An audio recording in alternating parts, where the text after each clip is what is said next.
নমস্কার শ্রোতা বন্ধুরা, আজ এই বিশেষ সাক্ষাৎকারে আপনাদের সবাইকে স্বাগত জানাই। আজকে আমরা সঙ্গে পেয়েছি স্বপ্নেশ চৌধুরীকে। চট করে নামটা যে কোনো স্মৃতি উস্কে দেবে এমন নাও হতে পারে, আর তাই প্রয়োজন একটা ভূমিকা করার। কেমন ভূমিকা? আন্দামানের সেলুলার জেল আজকে একটা দ্রষ্টব্য স্থান। ভারতের স্বাধীনতা সংগ্রামের ক্ষেত্রে অত্যন্ত মর্যাদাপূর্ণ জায়গা, কেননা সেখানে আমাদের বীর সেনানীরা, বীর স্বাধীনতার যোদ্ধারা, তাদের রাখা হয়েছিল। অত্যন্ত কষ্টে ছিলেন তারা ব্রিটিশ শাসনে। স্বাধীনতা লাভের পর সেটাকে ভারত সরকার একটা সংগ্রহশালায় রূপান্তরিত করে, ন্যাশনাল মেমোরিয়াল হয়ে ওঠে সেটা। এবং আজ সেখানে দর্শনার্থীরা গিয়ে বিভিন্ন দ্রষ্টব্য জিনিস ঘুরে দেখেন। বাংলা, পাঞ্জাব, মহারাষ্ট্র, বিভিন্ন জায়গা থেকে যারা সংগ্রাম করেছিলেন, যাদের ব্রিটিশ শাসক বিপজ্জনক মনে করেছিল, তাদের ওখানে পাঠানো হয়েছিল। খুব স্বাভাবিকভাবে সেই সময়কার নানা দ্রষ্টব্য সেখানে থাকবে। আর আজকে যাকে পেয়েছি তিনি সেই দ্রষ্টব্য রক্ষণাবেক্ষণের কাজ করেছেন একটা সময়। স্বপ্নেশবাবু, আপনাকে স্বাগত জানাই আমাদের অনুষ্ঠানে। ধন্যবাদ। স্বপ্নেশ চৌধুরী আদতে একজন শিল্পী, চিত্রশিল্পী। মুরাল পেইন্টিংয়ের ক্ষেত্রে তার দক্ষতা। কিন্তু যেখানে আমরা যোগ করব এই সেলুলার জেলের ন্যাশনাল মেমোরিয়ালকে, সেই জায়গাটা হচ্ছে এইরকম, তিনি সেই মেমোরিয়ালের কিউরেটর ছিলেন। শুরু কবে, অর্থাৎ তার এই পেইন্টিংয়ে শুরু কবে, কোথায় শিখেছেন, এসব পরে।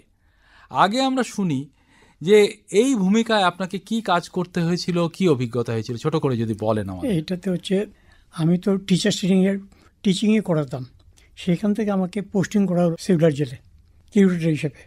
এইটাই দায়িত্ব ছিল যে মিউজিয়ামটাকে মিউজিয়ামের মতো করতে হবে, যাতে ফ্রিডম ফাইটাররা যারা ছিল তাদের জন্য সে সবাই দেখতে পারে কীভাবে ওরা ছিল সেলুলার জেলে। এই কাজটাই আমি শেষে করেছি। আমি যে কাজটা মেইনলি করেছিলাম সেটা হচ্ছে ন্যাশনাল আর্কাইভ থেকে, দিল্লি থেকে আমি সমস্ত ডকুমেন্ট কালেক্ট করেছিলাম। দিল্লিতে আমি যেতাম প্রতি বছর, 1 মাস করে থাকতাম আর ডকুমেন্ট কালেক্ট করতাম সেলুলার জেলে যা রাখা যাবে। আমরা শুরু করেছি 1845 থেকে ডকুমেন্টস কালেক্ট করে 1947 পর্যন্ত আমরা ডকুমেন্ট কালেক্ট করেছি। এবং সেইগুলো আমি ন্যাশনাল আর্কাইভ আমাকে জানালো যে তুমি ডকুমেন্টস নিতে পারবে, কিন্তু আমাদেরকে 8 লাখ রুপিস পে করতে হবে ডকুমেন্টের জন্য। মানে সরকারের একটা দপ্তর আরেকটা দপ্তরকে 8 লাখ টাকা দেবে।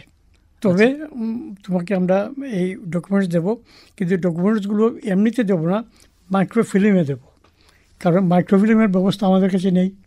তখন ওদেরকে বললাম যে মাইক্রোফিল্মে দেবে, এটা ভালো কথা, আমি কালেক্টও করতে পারি, কিন্তু এই মাইক্রোফিল্মটা করবো কী করে, আমাদের কাছে মাইক্রোফিল্মে রেকর্ডিংয়ের কোনো সিস্টেমই নেই। তখন গভর্নমেন্ট অফ ইন্ডিয়াকে আমি জানালাম যে মাইক্রোফিল্ম যদি আমাকে করতে হয় তাহলে আমার টাকা দরকার 14 লাখ রুপিস। তখন গভর্নমেন্ট অফ ইন্ডিয়া বললো ঠিক আছে, তোমাকে আমরা 14 লাখ টাকা দেবো, কিন্তু তুমি মাইক্রোফিল্ম দিয়ে এটা করো। ন্যাশনাল আর্কাইভের বক্তব্য হচ্ছে মাইক্রোফিল্ম হচ্ছে পার্মানেন্ট থাকবে, কিন্তু জেরক্স করলে 3-4 বছর পরে এটা নষ্ট হয়ে যাবে, বিবর্ণ হয়ে যাবে। তো অত তুই মাইক্রোফিল্মে করো, এই টাকাটা তোমাকে আমরা দেব। আমরা আন্দামান অ্যাডমিনিস্ট্রেশনকে রিকোয়েস্ট করলাম যে আমি তো এখন সেলুলার জেলে আছি, আর আমাদের এই ডকুমেন্টসের জন্য মাইক্রোফিল্ম চাই, আর মাইক্রোফিল্ম রিডার প্রিন্টার চাই। রিডার প্রিন্টার না হলে আমরা রিড করবো কী করে, প্রিন্টই বা করবো কী করে। তখন ওরা বললো ঠিক আছে, তোমার কত টাকা দরকার। আমরা তখন টেন্ডার করলাম অল ইন্ডিয়াতে, বলে 14 লাখ টাকা চাই এই মাইক্রোফিল্ম রিডার প্রিন্টারের জন্য। তখন আমাদের সেক্রেটারি ছিল একজন IAS অফিসার, PK ত্রিপাঠী। উনি বললেন যে গভর্নমেন্ট টু গভর্নমেন্ট দেবে, এটার মধ্যে তো ফর্মালিটি কি আছে, ঠিক, এটা সহজে হয়ে যাওয়া উচিত। হ্যাঁ, এবং আমরা বুঝতে পারছি যে ব্যাপারটা মসৃণভাবে এগিয়ে গেল, আপনি করতে পারলেন। উনি রাজি হলেন, ফাইলে অ্যাপ্রুভ করলেন যে অর্ডার দিয়ে দাও মাইক্রোফিল্মের জন্য।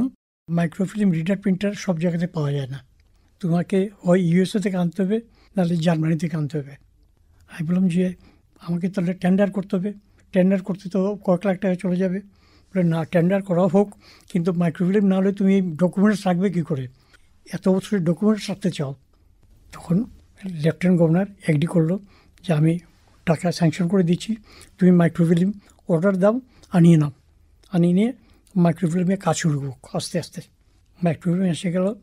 মাইক্রোফিল্ম করার জন্য আমি একজনকে ট্রেনিংয়ের জন্য পাঠালাম দিল্লিতে আবার, যে মাইক্রোফিল্ম কীভাবে করতে হবে আর কীভাবে এটা প্রোটেক্ট করতে হবে। মাইক্রোফিল্ম হচ্ছে খুব ছোট একটা জিনিস। তো আমি যাকে পাঠালাম সেই কাজটা শিখে এলো দিল্লি থেকে, এসে সিভিলার জেলে এই কাজটা শুরু করলো। মাইক্রোফিল্মকে প্রিন্ট করে আলমারিতে সাজিয়ে রাখতে হবে। বলবে কী করে সাজাবে? আমি হলো 200 করে পেজ আমি রাখবো, যাতে যে কোনো কেউ যদি দর্শক আসে তাহলে যেন মাইক্রোফিল্মটা খুলে দেখতে পারে কোন মাইক্রোফিল্মে কী প্রিন্ট আছে, কী ডকুমেন্টস আছে। তো আমার মানে অ্যাডমিনিস্ট্রেশন এগ্রি করে গেল, বলে ঠিক আছে তুমি সব জেরক্স করে রাখো। জেরক্স করে রাখবে কোথায়? আমি বললাম যে আমাদের যে লাইব্রেরি আছে, লাইব্রেরি একটা পোর্শন আমি খালি করে দিচ্ছি যেখানে শুধু মাইক্রোফিল্মে প্রিন্ট আউটই থাকবে। বেশ, আমরা এটা মোটামুটি বুঝলাম। আমাদের শ্রোতাদের মূল আগ্রহ যেটাতে আমরা আন্দাজ করতে পারি যেটুকু, সেটা হচ্ছে যে কি কি ধরনের ডকুমেন্ট, একটা যদি উদাহরণ দেন, কেননা সবটুকু তো আর এই স্বল্প সময় বলা সম্ভব নয়। তখন যে সেগুলার জেলে যারা কনভিক্ট হিসাবে ছিল, তার মধ্যে বীর সাভারকর ছিলেন, উল্লাসকর দত্তও ছিলেন, অনেকেই ছিলেন। আর এদেরকে নিয়ে টোটাল আমাদের কনভিক্ট ছিল প্রায় 600 মতো।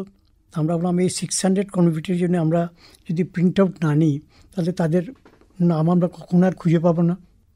কী করে রাখবে? আমি বললাম আমি জেরক্স করবো 200 করে পেজ। ইতিমধ্যেই বলেছেন আপনি 200 করে পেজ রাখবো, এটা আলমারিতে রাখবো। এবারে একটা জিনিস যেটা জানা, সেটা হচ্ছে আপনি তো নিজে একজন চিত্রকর। ধরুন আপনার সেই দিকে কোনো আগ্রহ যায়নি যে সেলুলার জেলের এই ন্যাশনাল মেমোরিয়ালকে ঘিরে ছবির কোনো আলাদা কোনো প্রদর্শনী এরকম কিছু? না, আমি সেলুলার জেলের উপরে পেন্টিং করেছি, তাতে আমার পেন্টিংস এক্সিবিটও হচ্ছে সেলুলার জেলের মধ্যেই। আমি করেছি যারা পানিশমেন্ট পেয়েছে তাদের অনেকের ছবি করেছি, আমি সাভারকারের ছবি করেছি, নেতাজির ছবি করেছি, এদের ছবি আমি রেখেছি সেলুলার জেলে। যেহেতু আমি একজন পেন্টার ছিলাম সেই জন্য এটাতে আমার ইন্টারেস্ট ছিল যে আমি পেন্টিং করেই রাখবো, এগুলো বাকিগুলো ডকুমেন্টস থাকবো। বেশ, এবার একটু শুরুর কথায় চলে যাই। আপনার জন্ম এখনকার বাংলাদেশ যেটা, সেই বাংলাদেশে আমার জন্ম শ্রীহট্টে। আর শ্রীহট্ট থেকে আমি চলে আসি আসামে শিলচরে, কারণ বাবার চাকরি সূত্রে শিলচরেই চাকরি করতেন, পিএনটিতে, পোস্ট অ্যান্ড টেলিগ্রাফের। তো আমি চলে আসি শিলচরে এবং শিলচরের স্কুলে আমি ভর্তি হই এবং শিলচরের স্কুল থেকে আমি স্কুল ফাইনাল পাস করি। সেটা কত সাল? স্কুল ফাইনাল যখন পাস করেন তখন ওটা 63। তারপরে ওখান থেকে আমি চলে যাই কলকাতা আর্ট কলেজে পেন্টিং পড়তে। কী ধরনের পড়াশোনা হয়, কী ধরনের ট্রেনিং আমার নিজে জানা ছিল না। কিন্তু নেশাটা জাগলো কী করে যে পেন্টিং করব? আমার সাথে দুজন ক্লাসমেট ছিল যারা শান্তিনিকেতনের ছবি আঁকাই শিখতো। ওখানেও পড়তো, আবার শান্তিনিকেতনের ছবি আঁকা শিখতো। ওরা শিলচরের স্কুলেই পড়তো, সমসাময়িকই ছিল, কিন্তু আমার যে 2 ক্লাস সিনিয়র ছিল, ওরা 2 বছর আগে শান্তিনিকেতন চলে গেল পেন্টিং পড়তে। তো ওদেরকে দেখে আমার মনে হলো যে আমিও তো পেন্টিংটা শিখতে পারি, ওরা যখন শিখছে তাহলে আমি শিখতে পারবো না কেন? বাড়ি বা পরিবারে কোনো প্রভাব ছিল এ ব্যাপারে? না, বাড়ির প্রভাবে আমার বাবা আমাকে সবসময় সাপোর্ট করতেন আর মা আমাকে খুব সাপোর্ট করতেন। কিন্তু আলাদা করে তারা কেউ চিত্রশিল্পী ছিলেন? কেউ চিত্রশিল্পী ছিল না, কিন্তু সবাই ভাবতেন কেউ যখন ছবি আঁকতে চাইছে তাই আঁকুক। বাবা শুধু একটাই কথা বলতেন, শুধু বচন নষ্ট করিস না, কারণ আমি টাকা দিতে পারবো না। সবাই সরকারি চাকরি করে মাইনেই পায়, এই সমস্ত আমি টাকা দিতে পারবো না, তুই পড়াশোনাটা চালিয়ে যা আর ছবি এঁকাই শেখ। কলকাতায় গিয়ে ভর্তি হলাম। তখন গভর্নমেন্ট আর্টস কলেজে কি সরাসরি নেওয়া হতো না পরীক্ষা দিতে হতো? পরীক্ষা দিতে হতো। আমরা প্রায় 600 জন পরীক্ষা দিয়েছিলাম। 66 সিট ছিল আর 600 জন ছাত্র পরীক্ষা দেবে। তো আমি ভাবছি আমি এই লিস্টে তো আমার নাম থাকবে না, তবু আমরা চেষ্টা করেই দেখি। দেখলাম যে লিস্ট যখন বেরোলো তখন আমার নাম আছে তাতে। আমি অ্যাডমিশন নিলাম। আর কলেজ অথরিটির একটা প্রবলেম ছিল, তখন রেগুলার হস্টেল ছিল না। আমাকে আগে থেকে বাইরে থেকে বলে দিয়েছিল হোস্টেল কিন্তু এই মুহূর্তে চাইবে না, কারণ তোমাকে সিটি দেবে না। তাহলে আমি বললাম যে আমার তো হোস্টেল চাই, কিন্তু এই মুহূর্তে চাই না, এই মুহূর্তে আমি কোনো একটা প্রাইভেট বাড়িতে থাকছি, পরে আমাকে হোস্টেলে সিট দিতে হবে, তবে আমি পড়াশোনা করতে পারবো। আর আর্ট কলেজের পড়াশোনা হচ্ছে 5 বছরের পড়াশোনা। প্রাইমারি যে ড্রয়িং শিখতে হবে সেটা ফার্স্ট 2 বছরই করতে হবে, আর পরের 3 বছরে স্পেশালাইজেশন করবে। আঁকাটা শিখে নিলেন 2 বছর, তারপরে কোন বিশেষ বিষয়ে আপনি মনোযোগ দিতে চান? এইটাতে ছিল পেন্টিং ছিল, ইন্ডিয়ান পেন্টিং ছিল, স্কাল্পচার ছিল, মডেলিং ছিল, ডিজাইন ছিল, এতগুলো সাবজেক্ট ছিল। যেটা তুই পড়তে চাস সেটা তুমি পড়তে পারো, কিন্তু সেইটা পড়তে হবে অ্যানাদার 3 ইয়ার্স, মানে টোটাল 5 ইয়ার্স পড়তে হবে। আমি পড়লাম, 5 বছরই পড়লাম। আপনার এই গভর্নমেন্ট আর্ট কলেজের 5 বছর পড়া, একটা স্কলারশিপ নিয়ে পড়া, সেই পড়াটার জন্য বা সেই স্কলারশিপের জন্য আপনাকে একটা পরীক্ষা দিতে হয়েছিল। হ্যাঁ, দিতে হয়েছে। সেই পরীক্ষাটা কত সাল নাগাদ দিয়েছিলেন? ওই ম্যাট্রিকুলেশনের পরেই? আমি আর্ট কলেজে অ্যাডমিশন জন্য পরীক্ষা দিয়েছি, সেই সময় পরীক্ষা দিয়েছিলাম, করে আমি পাশ করলাম 67। নকশা আমার কাজের খুব প্রবলেম, সেই জন্য আমি ফ্রিল্যান্স কাজ করতাম, মহিলাদের শাড়ি ডিজাইন করতাম ফেব্রিক কালার দিয়ে, তাতে টাকা পেতাম। যারা বিএডি কলেজে চার্ট তৈরি করে ক্লাসে, তাদের ছবি এঁকে দিতাম। ধরুন আপনি শাড়ির যে ডিজাইন করছেন, আপনি বলছেন ঠিক আছে আপনি আয়ের জন্য করছেন, কিন্তু সেই ডিজাইনের মধ্যেও কি তখন কোনো ধারা ছিল? না, ধারা একটাই ছিল। আমি তখন ফলো করতাম জামিনী রায়কে।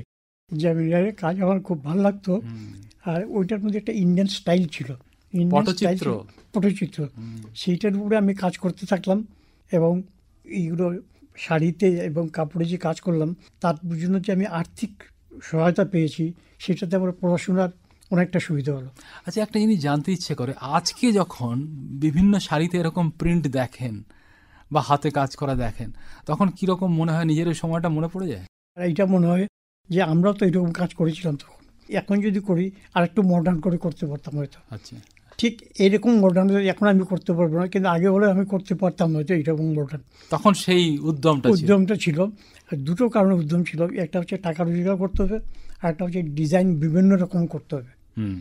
এই ডিজাইনটা যেন সবাই আগ্রহ করে নেয় এবং যেন ভালোবাসে ডিজাইনটাকে। এবারে যেটা জানতে চাইব সেটা হচ্ছে যে আন্দামানে যাওয়ার প্রসঙ্গটা, মানে আন্দামানে কিভাবে গেলেন এবং কি কি করলেন, তার সঙ্গে একটা বিশ্বভারতীর যোগও জানতে চাইব। শ্রোতা বন্ধুদের আরেকবার বলে রাখি, আমরা কথা বলছি চিত্রশিল্পী স্বপ্নেশ চৌধুরীর সঙ্গে, যার এখানে আসা মূলত আমাদের স্বাধীনতা সংগ্রামের স্মৃতিকে উস্কে দেওয়া। যে স্মৃতি ধরা আছে আন্দামানের সেলুলার জেলে, অবশ্যই ব্রিটিশের শাসনে সে সময়টা নিশ্চয়ই সুখকর ছিল না, কিন্তু আমাদের সেটা ঐতিহ্য, কেননা যোদ্ধারা সেখানে বন্দী থেকেছেন, সেটা আমাদের একটা অসাধারণ ভূমি আমাদের কাছে।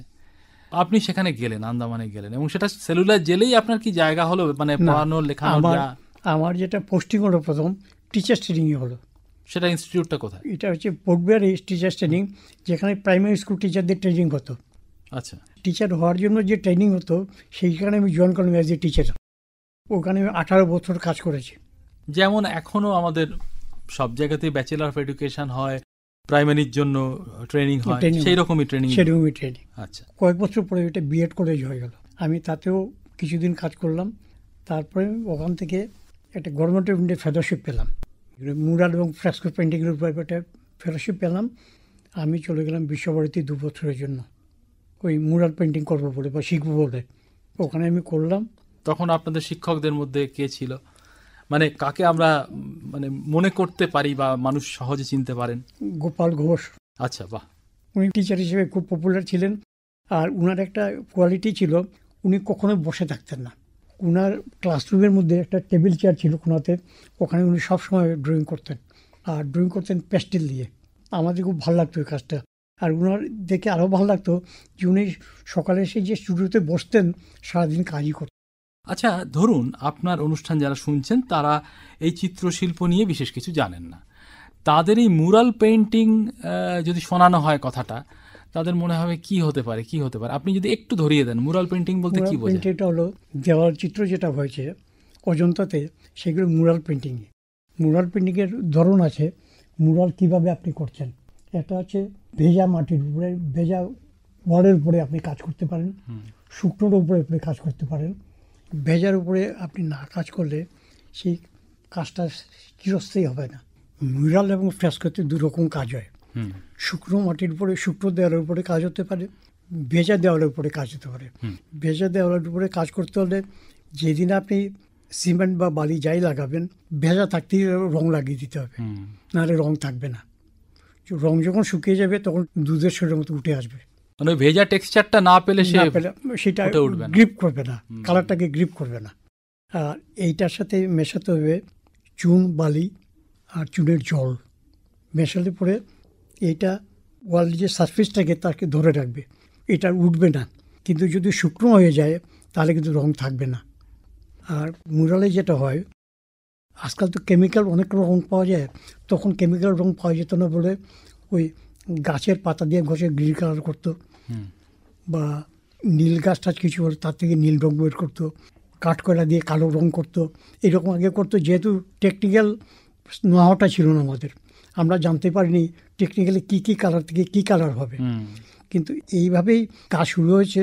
এবং অজন্তা ইলোরাতে যে কাজ হয়েছে সেইগুলো বেশিরভাগই হচ্ছে এলামাটি, অন্য মাটি বা পাথর ঘষে, তার আবার গ্রিন আছে পাথর, সেটা হচ্ছে গ্রিন কালার। এইগুলো কিন্তু অজন্তাতে ওইগুলোর উপরে কাজ হয়েছে। এবং অজন্তার কালারটা নষ্ট হয়নি, সৃষ্টিশীল কাজ ছিল, কিন্তু আমরা রাখতে পারিনি এটাকে। কারণ রাখার জন্য যে নোহাও চাই, যে জ্ঞান আমাদের চাই, সেই জ্ঞান আমাদের ছিল না। বেশ। আপনি বিশ্বভারতীতে 2 বছর পড়াশোনা করেছি। করলেন, এবার সেইটা হয়ে যাওয়ার পর আপনি ফিরে গেলেন আবার আন্দামান, তাই তো? এই যে শিক্ষা, এটা কি আপনাকে উৎসাহ দিল নতুন কিছু করব আন্দামানে এরকম? কেননা আমি একটা সূত্র ধরিয়ে দিতে চাই, সেটা হচ্ছে আপনাকে সবাই কৃতিত্ব দেন আন্দামানে চিত্রশিল্পী গোষ্ঠী গড়ে তোলার জন্য। তো চিত্রশিল্পী গোষ্ঠী যদি গড়ে ওঠে, এক হতে পারে তারা আগেই ছিলেন সেখানে, আপনি তাদের একজোট করেছেন, আর নয়তো আপনি অনেকে শিখিয়েছেন, শিখিয়ে দলে এনেছেন। কোনটা সত্যি? আমি শিখিয়ে দলে নিচ্ছি ওনাকে। আচ্ছা, আমার যারা ছাত্র ছিল স্কুলে টুলে, তাদেরকে সবাইকে আমি হয় কলকাতায় ট্রেনিং করতে পাঠিয়েছি, অথবা বিশ্বভারতীতে ট্রেনিং করতে পাঠিয়েছি। পেন্টিং পড়ে আসো, পেন্টিং পড়ে এসে আবার আন্দামানেই চাকরি করো। এইভাবে আন্দামানের গোষ্ঠীটা এইভাবেই তৈরি হয়েছে। ওরা পড়াশোনা করে এসছে ইয়েতে, শান্তিনিকেতনে অথবা কলকাতায় পড়াশোনা করে এসে আবার আন্দামানেই চাকরি করছে আবার, এবং টিচিং জবই করছে। সবাই যে ভালো করছে সে কথা আমি বলবো না, কারণ এখনকার যুগে অর্থটা একটা বড় ব্যাপার। আমি চাকরি করছি, টাকা রোজগার করছি, এটা আমার কাছে বড়। আমি ভালো ছবি আঁকছি কি আঁকছি না, সেটা আমার কাছে এত বড় নয়। এখন মনে হয়, এখন মনে হয় যে আমি চাকরি করছি, অর্থ রোজগার করছি, আমার সংসার আছে, আমি মা বাবাকে দেখতে পাচ্ছি, তার জন্য যে আমি অর্থটা খরচা করছি, সেইটার জন্য আমি নিজেকে গর্বিত মনে করি। এই জন্য যে আমি অর্থ দিয়ে তাদেরকে সাহায্য করছি এই কাজে। আচ্ছা, কথায় কথায় একটা প্রশ্ন, সেটা হচ্ছে আপনি আপনার বাড়ির কাছেই বা বাড়ির মধ্যেই বোধহয় একটা স্টুডিও তো তৈরি করে রেখেছেন। হ্যাঁ। আচ্ছা, যাদের শিখিয়েছেন, যাদের এইভাবে আপনার নিজের বৃত্তে টেনে আনতে পেরেছেন, তারা কি কোনোভাবে আন্দামানে সেলুলার জেলে মেমোরিয়ালের সঙ্গে যুক্ত হয়েছিলেন? না, এখন হয়েছে, দুজন হয়েছে, সেগুলার জেলে জয়েন করেছে আবার। আচ্ছা, তাদেরকে পোস্টিং হয়েছে সেগুলার জেলে, তারা ওখানেই কাজ করছে। সুজিত রায় বলে একজন, ও ওখানেই সেগুলার জেলেই কাজ করে, আর তার পোস্টিং গভর্নমেন্ট দিয়ে দিয়েছে ওখানেই সেগুলার জেলের মধ্যেই। আচ্ছা, এই আমার একজন ছাত্র দেখলাম, আমার আরও ছাত্র আছে, কিন্তু সবাই এই কাজ করেনি। সবাই কাজ করেনি, এই জন্য সবাই ছবি আঁকতে ভালোবাসে না। যারা ছবি আঁকতে ভালোবাসে তারা এই কাজ করেছে, যারা ছবি এঁকে টাকা রোজগার করতে চায় তারা টাকা রোজগারই করেছে। কারণ এটার মধ্যে দুটো দিক আছে। তো আপনি ছবিও আঁকবেন, টাকা রোজগার করবেন, দুটো একসাথে করতে হলে আপনার সেই মনের জোর চাই। এরকম কাজ করতে হবে, এরকম ক্রিয়েটিভ কাজ করতে হবে, তবেই তো সে কিছু করতে পারবে। আচ্ছা, এর পাশাপাশি আমাদের সামনে যখন শিল্পী স্বপ্নেশ চৌধুরী রয়েছেন, একটা তার কাজের কথা আমরা এখানে আলোচনায় আনতে পারি, সেটা হচ্ছে তিনি ওই এলাকার উপজাতিদের নিয়ে খুব আগ্রহী হয়েছিলেন, এবং তাদের বৈশিষ্ট্য, আমরা কখনোই বলছি না যে তাদের বৈশিষ্ট্য আগে সংকলিত হয়নি, কিন্তু তিনি নিজের মতো করে সংকলন করেছেন। এই পর্বটা একটু যদি ধরিয়ে দেন আমাদের। আন্দামানে যেটা যাওয়ার পরে আমার মনে হলো যে ট্রাইবেলদের মধ্যে জারোয়া ট্রাইবেলরা কারোর সাথে মেলামেশা করে না, আর লোকে ভাবে ওরা হস্টাইল। অ্যাকচুয়ালি ওরা হস্টাইল নয়। আন্দামানে তো 5 রকম ট্রাইব আছে। উগিজ আছে, এরা খুব পিসফুল ট্রাইব।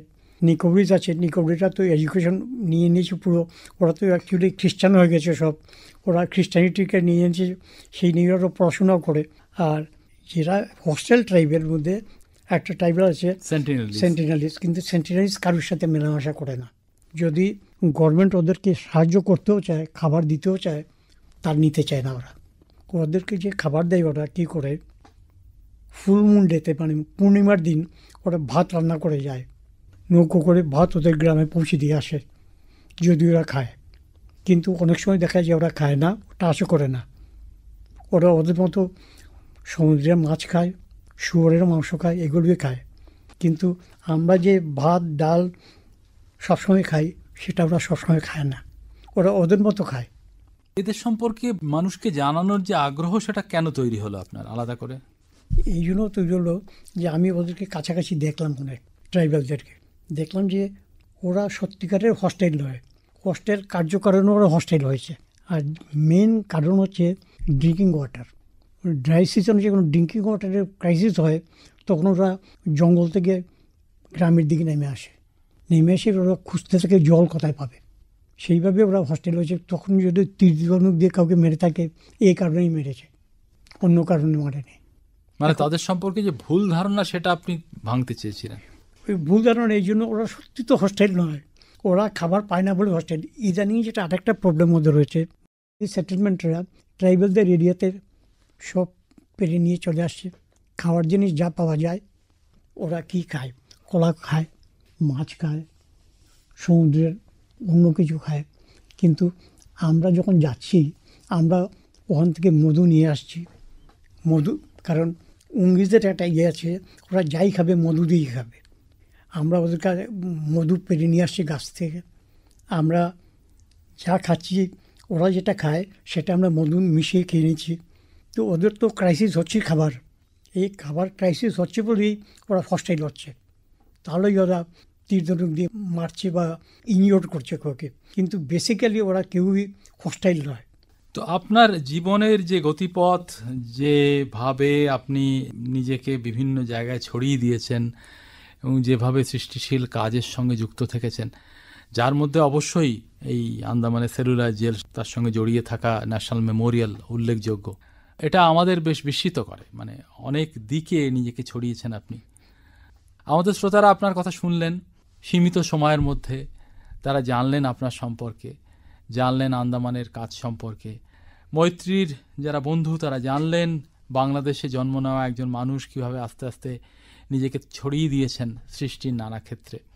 আমাদের খুবই ভালো লাগলো স্টুডিওতে এসে আপনি আমাদের সঙ্গে কথা বললেন, এবং আমরা শ্রোতা বন্ধুদের কাছে জানতে চাইব আপনাদের কেমন লাগলো এই অনুষ্ঠান।